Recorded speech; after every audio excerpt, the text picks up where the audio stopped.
Hello दोस्तों, कैसे हैं आप सभी। उम्मीद करता हूं आप सभी बहुत ही अच्छे होंगे। तो आज की इस वीडियो में हम पढ़ने वाले हैं क्लास 12 फिजिक्स का बहुत ही इंपॉर्टेंट टॉपिक जो हर बार बोर्ड एग्जाम में 2 नंबर में पूछ लिया जाता है, जो है कला संबंध स्रोत किसे कहते हैं, इनका परिभाषा क्या होता है, इस वीडियो में हम समझेंगे। उसके बाद व्यतिकरण की शर्तें क्या होती हैं उसको भी हम जानेंगे और बहुत ही आसानी तरीके से आपको समझ में आएगा। इससे पहले मैं बता दूं कि ये जो टॉपिक है, ये जो कला संबंधित स्रोत है और जो व्यतिकरण की शर्तें हैं, ये दोनों एक ही साथ पूछ लिया जाता है, इसलिए हमने दोनों एक ही वीडियो में बनाया है। तो इसको ध्यान से समझना है आपको, यूं ही आपको समझ में आ जाएगा। तो देखिए हमने क्या बताया है। तो कला संबंध स्रोत किसे कहते हैं, तो याद रखें भैया, ऐसा स्रोत जिसमें तरंगों की जो आवृत्ति होती है, जो तरंगों की आवृत्ति होती है वो सामान्य होती है, तथा जो कालांतर होता है उसमें समय के सापेक्ष क्या होता है, नियत बना होता है। मतलब जो कालांतर होता है वो क्या होता है, समय के सापेक्ष नियत बना रहता है। तो उस स्रोत को ही हम कला संबंध स्रोत कहते हैं। नहीं समझ में आया? हमने क्या कहा, हमने कहा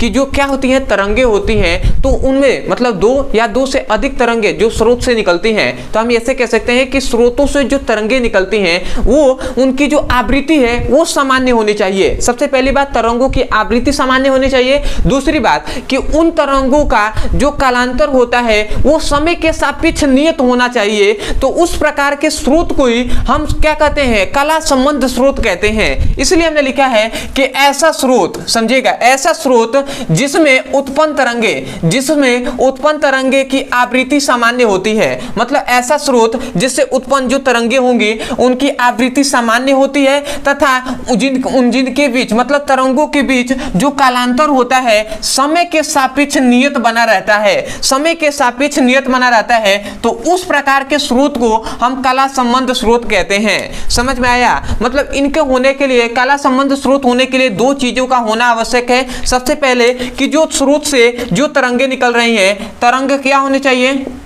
तरंग की जो आवृत्ति है, आवृत्ति वो समान होना चाहिए, समान होना चाहिए। और दूसरी बात कि जो तरंगे हैं, तरंगों का कालांतर जो है ना, तरंगों का कालांतर वो समय के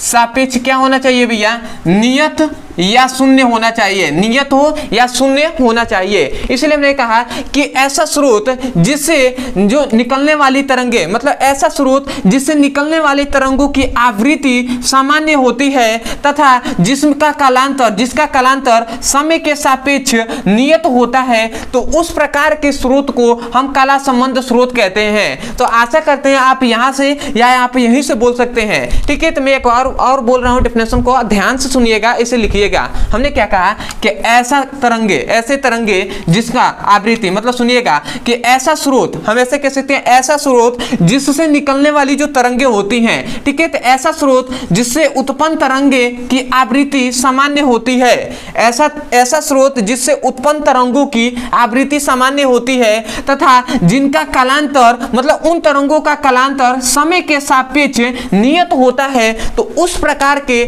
स्रोत को हम कला संबंध स्रोत कहते हैं। इसलिए हमने लिखा है कि ऐसा स्रोत जिससे उत्पन्न तरंगों की आवृत्ति सामान्य होती है, तथा जिनके बीच जो कालांतर होता है, कालांतर समय के सापेक्ष नियत बना रहता है, तो उस स्रोत को हम कला संबंध स्रोत कहते हैं। तो आशा करते हैं आपको समझ में आया होगा कि कला संबंध स्रोत किसे कहते हैं। ठीक है, तो अब हम देख लेते हैं इसके बाद कि व्यतिकरण के शर्तें, व्यतिकरण होने के लिए कौन कौन से शर्तों का पालन करना आवश्यक है। तो सबसे पहला बात यही है कि भैया जो तरंगे निकल रही हैं वो तरंगों की जो आवृत्ति होना चाहिए वो सामान्य होना चाहिए। ये सबसे पहला अंतर है। तो इसीलिए हमने सबसे पहली शर्त लिख दिया है, ठीक है, कि तरंगों की आवृत्ति सामान्य होनी चाहिए। जो 2 या 2 से अधिक तरंगे निकल रही हैं, जैसे मैं आपको यहाँ पे समझाऊं, थोड़ा सा इस कलर से मैं थोड़ा सा बना दे रहा हूँ। ठीक है, ये मान लेते हैं x अक्ष है, ये y अक्ष है। ठीक है, तो इस प्रकार जो तरंगे चल रही हैं, एक और मान लेते हैं कि ये कोई तरंगे चल रही हैं। ठीक है, और एक और मैं ऐसे मान लेता हूं कि एक और ये तरंगे जो हैं ये इस प्रकार चल रही हैं। तो इन तरंगों की जो आवृत्ति होना चाहिए, इन सभी तरंगों की जो आवृत्ति होना चाहिए वो क्या होना चाहिए भैया, सामान्य होना चाहिए। ये सबसे पहला कंडीशन है। दूसरा कि तरंगों की दिशा क्या होना चाहिए, निश्चित होना चाहिए। जो तरंगों की दिशा है वो एक समान मतलब निश्चित होना चाहिए कि किस दिशा में वो क्या हो रही है, वो तरंगे चल रही है। ठीक है, और तीसरी जो बात है कि 2 या 2 से अधिक तरंगों का अध्यारोपण होना आवश्यक है। मतलब 2 दो या दो से अधिक ये जो तरंगे चल रही हैं इनका अध्यारोपित होना, मतलब एक जगह पर इनका मिलना क्यों कहेंगे अध्यारोपण होना, मतलब अध्यारोपित होना या मिलना हम कह सकते हैं कि अध्यारोपित होना आवश्यक है। यदि अध्यारोपण नहीं होगा तो व्यतिकरण की घटना ही नहीं होगी। और शर्त यही है ना कि व्यतिकरण किस प्रकार हो, उनको ये कौन कौन से रूल का पालन करे, ठीक है। तो कंडीशन यही होता है कि भैया जब तक ये इन दोनों तरंगों मतलब इन सभी तरंगों के बीच अध्यारोपण नहीं होगा, ये सभी तरंगे एक जगह मिलेंगी नहीं, तब तक व्यतिकरण नहीं होगा। तो आशा करते हैं तीसरा पॉइंट समझ गए होंगे कि दो या दो से अधिक तरंगों का अध्यारोपण होना आवश्यक होता है, ठीक है। तो ये जो हमने दो टॉपिक पढ़ाया है ये आपको बेहतरीन तरीके से समझ में आ गया होगा, मैं आशा करता हूं, ठीक है। तो मैं यही कहूंगा यदि समझ में आया है, यदि आपको इस वीडियो से कुछ हेल्प मिला होगा तो सबसे पहले तो सपोर्ट करने के लिए चैनल को सब्सक्राइब कर दीजिएगा, वीडियो को लाइक कर दीजिएगा, हो सके तो मैं कमेंट सेक्शन में जरूर बताइएगा कि आपको वीडियो कैसा लगा।